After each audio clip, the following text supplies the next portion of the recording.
अगर आप वेल्डर हैं, फोरमैन हैं, इंजीनियर हैं, शॉप पे काम करते हैं, मालिक हैं, प्रोपराइटर हैं, डायरेक्टर हैं, अगर आपके प्लेस पर आर्क वेल्डिंग इस्तेमाल होती है तो वीडियो आपके लिए बहुत काम आने वाला है। इस वीडियो में हम आर्क मशीन के बारे में पूरी डिटेल में जानकारी हासिल करने की कोशिश करेंगे। क्या इसमें सेफ्टी है, कैसे इसकी वर्किंग होती है, क्या इसमें डे टू डे प्रॉब्लम आती हैं और कैसे हम इनको सॉल्व करेंगे। ट्रबल शूटिंग और फॉल्ट फाइंडिंग के बारे में हमारी खास चर्चा होने वाली है।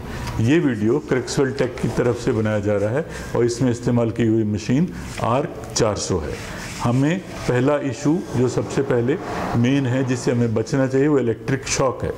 हमें ध्यान देना होगा कोई भी तार कटी फटी ना हो, कटी हुई तार इलेक्ट्रिक शॉक दे सकती है। कोई भी चीज़ ब्रोकन हो और नंगे तार को किसी हालत में टच नहीं करना है। हमें इसकी तरफ ध्यान देना होगा कि अगर हम इस्तेमाल कर रहे हैं, वेल्डिंग कर रहे हैं, तो हम वेल्डिंग ग्लव्स का इस्तेमाल करें। वेल्डिंग ग्लव्स ये सबसे ज़्यादा ज़रूरी हैं। वेल्डिंग ग्लव्स, उसके साथ हमारा सूट जो फायर रेजिस्टेंट हो, इसको इस्तेमाल करना चाहिए। इस तरह ये हो गया, एप्रन हुआ। एप्रन पहनने के बाद ये फायर रेजिस्टेंट एप्रन है, ये हमारे ग्लव्स हैं, ये फायर रेजिस्टेंट हैं। ये हमारा फायर एक्सटिंग्विशर है, ये जब भी हम वेल्डिंग करें हमारी विसिनिटी में, हमारे इलाके में ये होना ही चाहिए। ये ग्लव्स हैं, ये गॉगल्स हैं, ये शील्ड है और ये हेलमेट है। ये सारे की सारी चीज़ें हमें सेव करती हैं। फायर से बचने के लिए हमें सेफ्टी शूज़ इस्तेमाल करने चाहिए। जब भी वेल्डर वेल्डिंग करे सेफ्टी शूज़ का इस्तेमाल ज़रूरी है। और अब हमने सेफ्टी को लेके जो चर्चा की है, इसके बाद हम मशीन पे आते हैं। जो हमारी ये मशीन है ये एडवांस्ड इन्वर्टर टेक्नोलॉजी की मशीन है, रेक्टिफायर है। ये कॉम्पैक्ट है, स्मॉल है, बहुत इफ़ेक्टिव है और इसके अंदर IGBT लगे हुए हैं। इसमें इसके डिफरेंट फीचर्स को देखेंगे। कूलिंग के लिए सबसे पहले देखना चाहेंगे एक फ़ैन लगा हुआ है। ये फ़ैन जो है, ये वाला फ़ैन टोटल कूलिंग करता है जब हम वेल्डिंग करते हैं। इसके बिना मशीन गर्म हो सकती है और मशीन डैमेज भी हो सकती है। हमें ध्यान देना होगा कूलिंग चलती रहे। इसके बाद ये इसके केबल कनेक्शन पे आते हैं। जो पावर केबल है, पावर केबल, ये पावर केबल है। इस पावर केबल में कहीं कट नहीं होना चाहिए, कहीं डैमेज नहीं होनी चाहिए, नहीं तो ये बहुत ही डेंजरस हो सकता है वेल्डर के लिए या आसपास वाले लोगों के लिए। इसके बाद हम देखते हैं ऑन ऑफ स्विच है इसका। ये 3 फेस वेल्डिंग मशीन है जिसमें इस सिचुएशन में ऑन करके ऑफ कर सकते हैं। देखा, ऑन करने पे फ़ैन ऑन हो गया तो वेल्डिंग मशीन हमारी शुरू हो गई।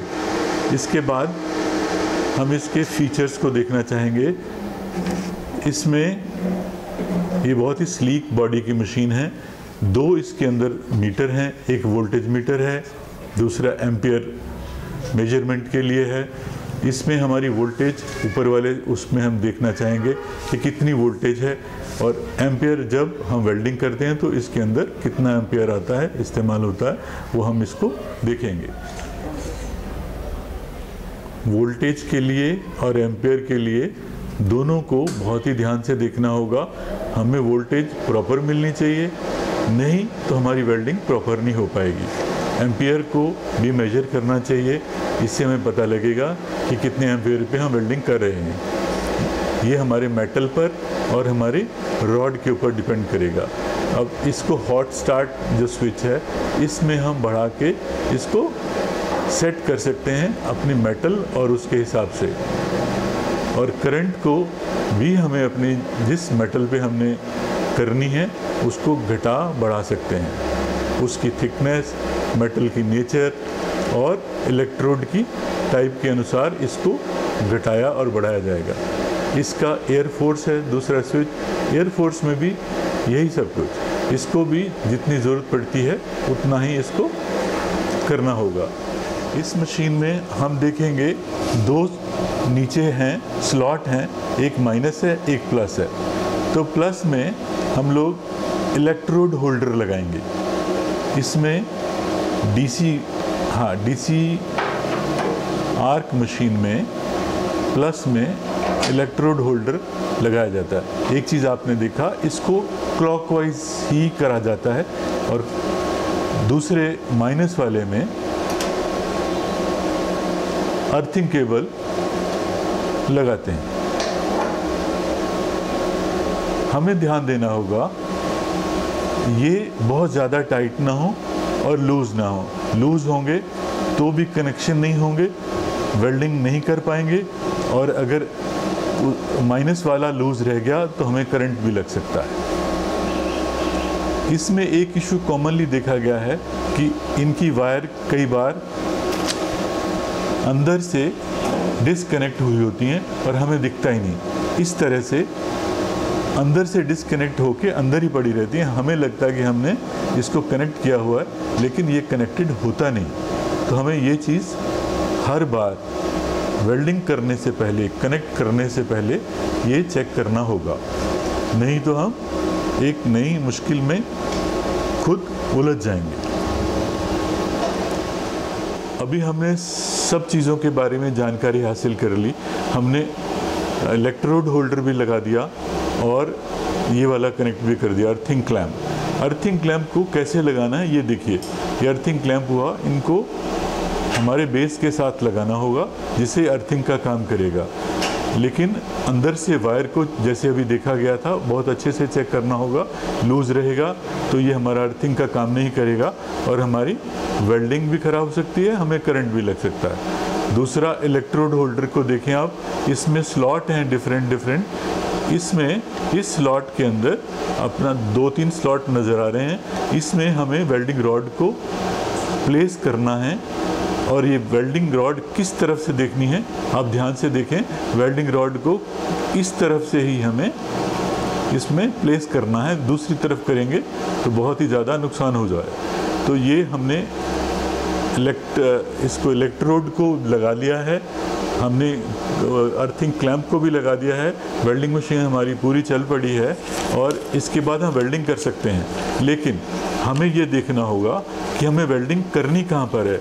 वेल्डिंग करने के लिए हमारा जो रूम है या हमारा जो प्लेस है उसके अंदर बहुत ज़्यादा नमी नहीं होनी चाहिए। 90% से कम नमी होनी चाहिए, नहीं तो हम काम नहीं कर पाएंगे।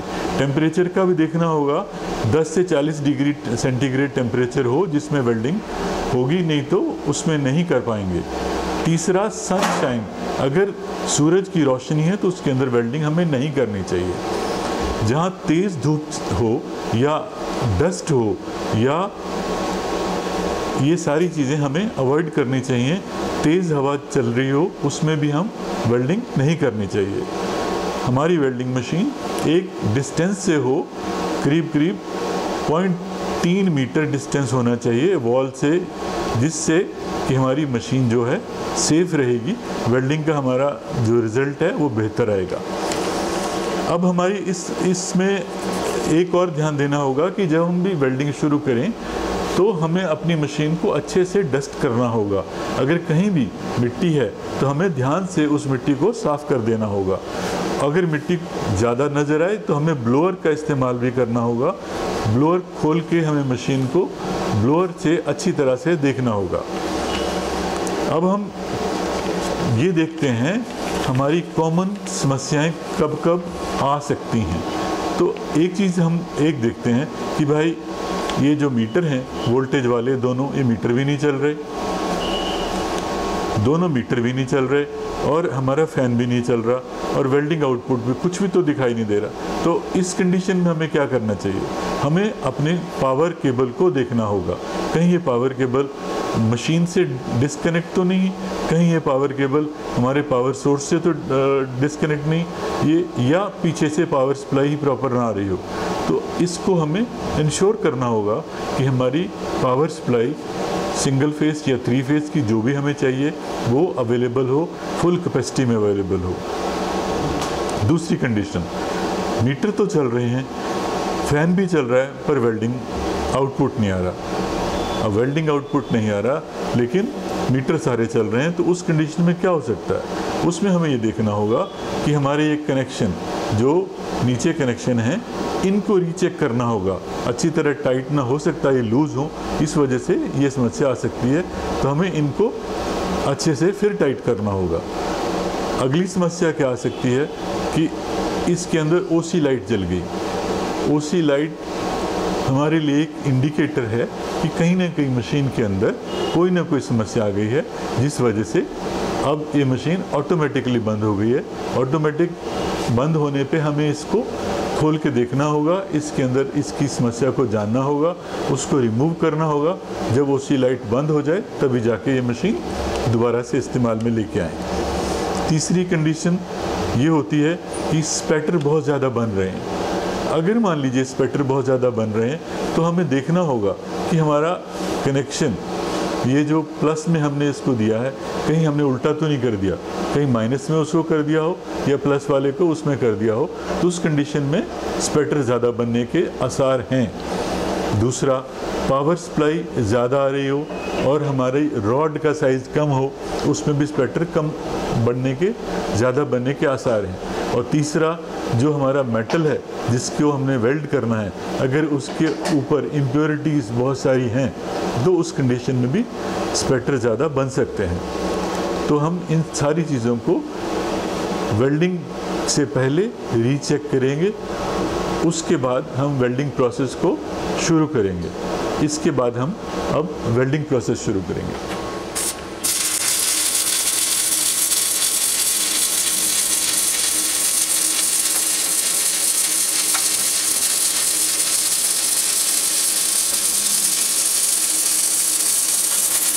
अब हमने इससे वेल्डिंग कंप्लीट करी है। आप देखिए काफ़ी अच्छे तरीके से वेल्डिंग हुई है।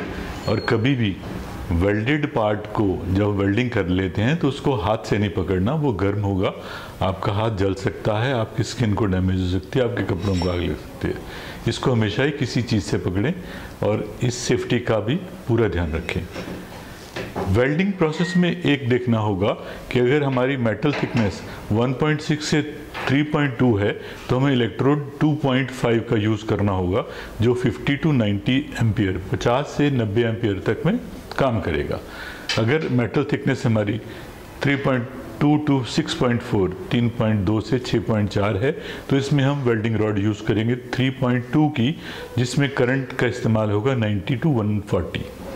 अगर मेटल थिकनेस 6.4 to 9.6 है तो उसमें हम इलेक्ट्रोड 4 mm का यूज़ करेंगे, जिसमें एम्पियर यूज़ होंगे 120 से 180 तक।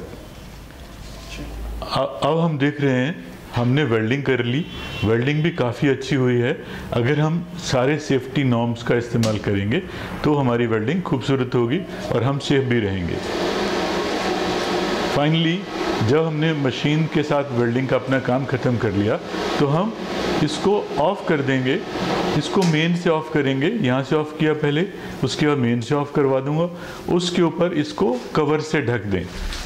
जब भी आपका काम कंप्लीट हो जाए, वेल्डिंग मशीन के इस्तेमाल की ज़रूरत खत्म हो जाए, तो इसको सेव कर लें, इसको ढक दें।